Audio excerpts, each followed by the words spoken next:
Garrett Kurtz has been sentenced to an additional 55 years in prison for murdering Ray Hanish in 2019.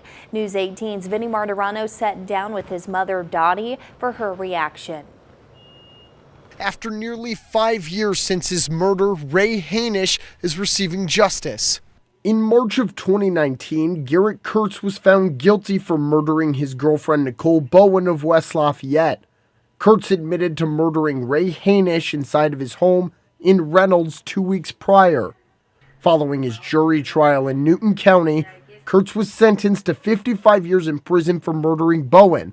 In regards to Hanish, nothing. It was just like it didn't happen.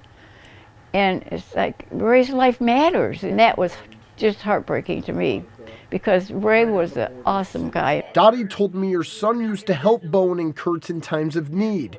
He'd house them, feed them, and then one night Kurtz tied Hanish to his bed and strangled him to death. Kurtz stole Hanish's car and his TV. To go through that kind of trauma, who knows, what was going through his mind.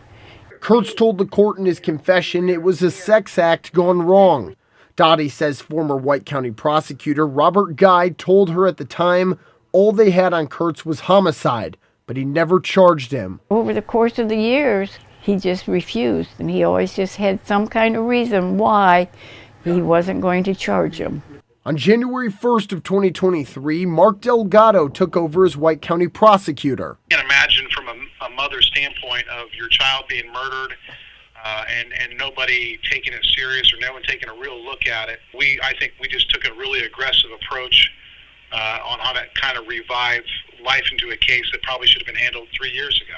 Delgado used the first grand jury process in White County in what he says was around 10 years. Kurtz was eventually found guilty of murder on January 25th, 2024, and was sentenced to 55 additional years in prison on February 20th.